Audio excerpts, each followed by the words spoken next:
श्री कुंज बिहारी श्री सुखदेव श्री श्याम चरणदास जय श्री गुरुदेव। भक्त भक्ति भगवंत गुरु चतुर नाम वपु एक, इनके पद वंदन किए नासे विघ्न अनेक। संप्रदाय सुखदेव मुनि चरणदास गुरुद्वार, परम धर्म भागवत मत भक्ति अनन्य विचार। श्री भक्तमाल चरित्र श्रृंखला में आज हम श्री स्वामी अडिग दास जी महाराज का चरित्र श्रवण करते हैं। आचार्य महाप्रभु श्री श्याम चरणदास जी महाराज के शिष्य गोसाई श्री जुक्तानंद जी महाराज एक बार जब चूरू गए तो वहाँ के शासक थे कांदलोत राठौड़ वंश के श्री हरि सिंह, जो उनके चमत्कारों से प्रभावित होकर के जुक्तानंद जी महाराज के शरणागत हो गए।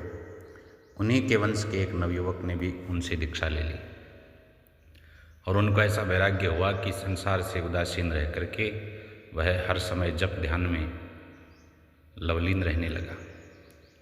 उसका वैराग्य जब कुछ शिथिल पड़ता तो श्री चरणदास जी महाराज के पद पदावलियों का अवलोकन करता और उनके पद जैसे डायनेमो का सा काम करते, जिससे वह अपने मन की बैटरी चार्ज करके फिर भजन में जुट जाता।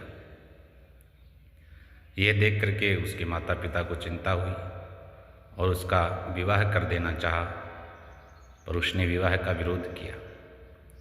माता पिता ने बहुत से महापुरुषों के उदाहरण दिए, शास्त्रों के प्रमाण दिए कि विवाह की आवश्यकता है, अनिवार्यता है, और उस पर आवश्यकता अनिवार्यता पर बल दे करके उसे विवाह के लिए राजी करना चाहा, पर उसके लिए न तो महाराज श्री चरणदास जी से बड़ा कोई महापुरुष था और न उनकी वाणी से बड़ा कोई शास्त्र।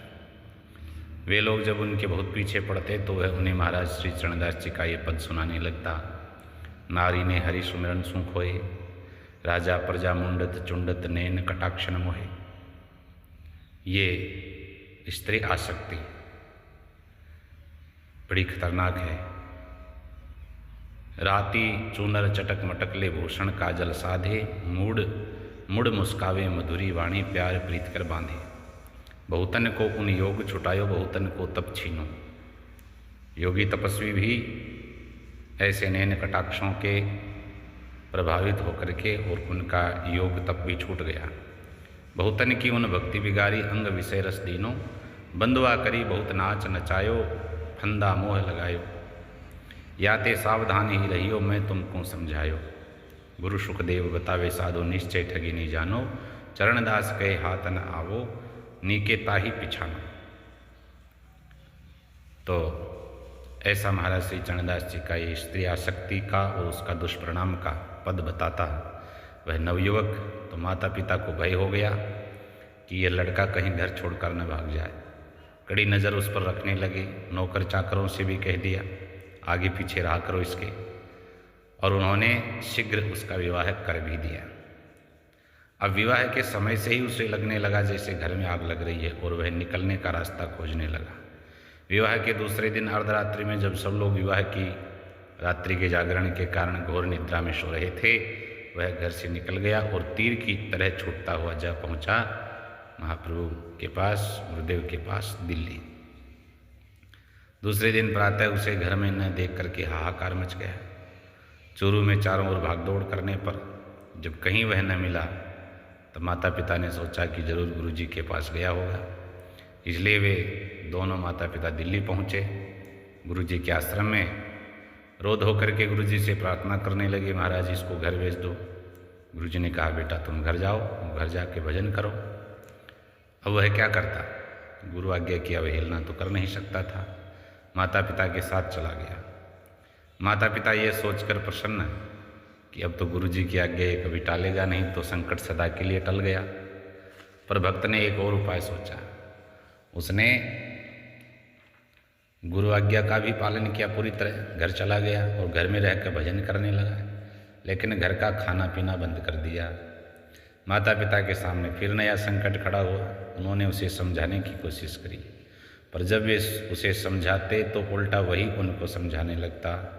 देखो भाई, आपके घर में, आपके गांव में आग लगी हो और कोई आपसे कहे कि चलो पहले खाना खाओ, बैठ कर के आप खाना खाया करेंगे, या फिर घर और गांव से बाहर सुरक्षित स्थान पर जा कर के रुकेंगे? ऐसी चेष्टा करेंगे नहीं क्या? तो देखो, संसार में आग लगी है, महाकाल की प्रचंड अग्नि की लपटें फैल फैल करके प्राणियों को भस्मीभूत कर रही है और न जाने कब कौन उसके लपेटे में आ जाए। इसलिए गुरुदेव के शीतल चरणों को छोड़ कोई ऐसा स्थान नहीं जहाँ जीव सुरक्षित रह सके। आप लोग मोहवश संसार से चिपके हुए हैं और मुझे भी चिपकाए रखना चाहते हैं। कई दिन हो गए उसे निराहार रहते, शरीर बहुत कमज़ोर हो गया, लेकिन वो अपने संकल्प में अडिग। माता पिता को भय हुआ कि कहीं उसके प्राण ही न निकल जाएं। तब उन्होंने कहा, ठीक है बेटा, यदि तुम्हारा यही निश्चय है कि तुम गुरुदेव की शरण में रह के भजन करोगे तो भले उनके पास चले जाओ, जहाँ भी रहो सुख से रहो, भगवान आपकी रक्षा करे। लड़के ने कहा, मुझे तो गुरुदेव की आज्ञा है घर पर ही रह के भजन करने की, तो मैं उनकी आज्ञा के बगैर और कहीं जाऊंगा नहीं। हार करके पिता ने गुरुदेव के पास एक आदमी के द्वारा समाचार भेजा और लड़के को अपने पास बुलाने के लिए कहा। गुरुदेव ने आज्ञा कर दी अपने पास चले आने की। तब उसने आहार किया और माता पिता को दंडवत प्रणाम करके प्रसन्न मन से गुरुदेव के पास चला गया। जब गुरुदेव के आश्रम पर पहुंचा तो रात अधिक हो गई थी और वर्षा भी हो रही थी। आश्रम का दरवाज़ा बंद था। अब गुरुदेव को सोते हुए से जगाता कैसे? तो रात भर बाहर बैठा पानी में भीगता रहा। प्रातः आश्रम का दरवाज़ा खुला तो आश्रम में प्रवेश किया, गुरुदेव के चरणों में प्रणाम किया। हृदय से गुरुदेव ने लगाया, कपड़े बदल कर विश्राम करने को कहा। स्वस्थ हो जाने पर उनको विरक्त वेश दिया और नाम रखा अडिग दास, क्योंकि वह अपने संकल्प पर दृढ़ और अडिग रहा था और उसकी इस दृढ़ता से गुरुदेव भी बहुत प्रसन्न थे। गुरुदेव ने अडिग दास का भजन में विशेष आग्रह देख करके अलग से एक कुटिया में रहने की व्यवस्था कर दी। सेवकों से कह दिया कि प्रसाद उनकी कुटिया में ही पहुंचा दिया करे। अब अडिग दास जी निश्चिंत हो एक आसन से भजन करने लगे। बहुत दिन हो गए भजन करते करते। तब जिनका भजन कर रहे थे उनका लोभ हो आया और उन्होंने उन्हें अपने धाम में बुला लेना चाहा। उनके धाम के कम से कम एक बार दर्शन करने की तो इच्छा उनकी भी थी, पर गुरुदेव के सानिध्य का उनकी दृष्टि में इष्ट के धाम से भी अधिक मूल्य था। इच्छा भी गुरुदेव की ही सर्वाधिक बलवती और पालनीय थी। उनकी अपनी इच्छा के आगे कोई मूल्य नहीं था। और गुरुदेव की अपनी इच्छा और उनके इष्ट राधा कृष्ण की इच्छा थी। तो जब श्री राधा कृष्ण की इच्छा हुई अडिग दास को अपने निकट खींच लाने की, तो गुरुदेव के हृदय में भी ऐसी प्रेरणा तो होनी ही थी उसी के अनुकूल। उन्होंने उन्हें ब्रजमंडल जा कर के वहीं भजन करने का आदेश दिया। अडिग दास जी ब्रजमंडल में आए, घूम फिर करके श्री कृष्ण की लीला स्थलियों के दर्शन किए और जब घूमते घूमते वर्तमान में जहाँ अडिग गांव है उस बस्ती में पहुँचे तो न जाने मन में क्या स्फूर्ति हुई, वहीं रुक गए और एक कुंड के निकट आसन जमा के भजन करने लगे। ब्रज में आकर उन्होंने आकाश वृत्ति पर रहने का नियम बना लिया था। किसी से कुछ नहीं मांगते थे, जो यह अनायास प्राप्त हो जाता उसी से उदर पूर्ति करते। यदि कुछ नहीं मिलता तो उपवासी ही रह जाते। अडिग में भजन करते 3 दिन हो गए और किसी ने कुछ दिया नहीं था। तीसरे दिन संध्या समय उन्होंने देखा निकट के एक स्थान में किशोरावस्था में एक ग्वारिया गायें चराता है और एक बालिका उसके लिए भोजन सामग्री एक बालिका जो है लेकर के आती है। ग्वारिया ने बालिका से कहा, देख वो बाबा जी भूखा बैठा है, बाकी बा को कछु दिया।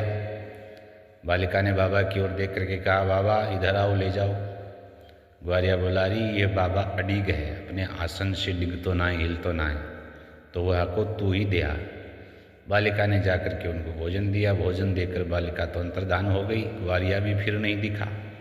अब बाबा को समझने में देर न लगी कि जो उनके अडिग नाम से परिचित थे तो वो श्री कृष्ण के अलावा कौन हो सकते हैं, और उन्हें कृपा करके भोजन दे गए वे कौन थे? वो तो राधा रानी ही थी। उनके नेत्रों से अश्रुधार बह चली, शरीर में कंपन पुलक होने लगा, मूर्छित हो गए। मूर्छा भंग होने पर उन्होंने युगल का दिव्य प्रसाद ग्रहण किया। प्रसाद की दिव्य गंध और उसके दिव्य स्वाद से उनकी जन्म जन्म की भूख मिट गई। अब तो बाबा ने निश्चय कर लिया, शेष जीवन अडिग में ही रह करके व्यतीत करूँगा। जहाँ स्वयं प्रिया प्रीतम भिक्षा देते हैं उस स्थान को छोड़ के और कहाँ जाएं? प्रिया प्रीतम ने भी उसके लिए प्रसाद की स्थायी व्यवस्था कर दी। मथुरा के पास जयसिंहपुरा गांव में रहने वाले भार्गव परिवार के एक भक्त थे। उनको कहा कि नित्य वहाँ बाबा को अडिग में प्रसाद पहुँचाया करें। पता नहीं अडिग में भक्त और भगवान के बीच और क्या क्या लीलाएं हुई, पर अडिग दास जी अंत तक वहीं रहे और वहीं से भगवान उन्हें अपने नित्य धाम में ले गए। अडिग दास जी की अद्वितीय गुरुनिष्ठा थी और गुरुनिष्ठा के बल पर ही उनको भगवत प्राप्ति हुई। उन्होंने अपने कई दोहों में गुरु कृपा का वर्णन बहुत सुंदर भाव से किया है। धन धन सतगुरुदेव जी अनंत किया उपकार, अडिग दास भव सिंधु सु सहज लगाया पार। दयाशील संतोष दे प्रेम भक्ति हरि ध्यान, अडिग दास सतगुरु कृपा पाया पद निर्वाण। छिन छिन सतगुरु कृपा करी सार सुनायो नाम, अडिग दास तिहि प्रताप ते पायो अविचल धाम। तो साधकों के प्रति अडिग दास जी का भजन में अडिग रहने का एक बहुत बहुमूल्य उपदेश है। यहाँ उनका कहना है कि भजन में सूर और सती की भांति अडिग रहना पड़ेगा, तब कहीं प्राप्ति होगी। जैसे सूरवीर रणभूमि में पीछे मुड़ करके अपने बंधु बांधवों की ओर नहीं देखता, जैसे सती पीछे फिर करके संसार की ओर नहीं देखती, वैसे ही साधक को भी संसार की ओर न देख करके भगवान की ओर ही अपनी दृष्टि केंद्रित रखनी होगी। भजन में अडिग रहने से भगवान मिलते हैं, डिगमिग डिगमिग करने से नहीं मिलते हैं।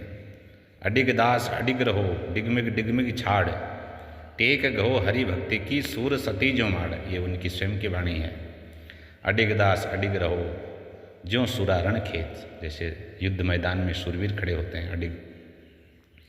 पीठ फेर देखे नहीं तजे न हरि का हेत। ऐसे ही साधक भगवत प्रेम का, भगवत भक्ति का मार्ग नहीं छोड़ता है।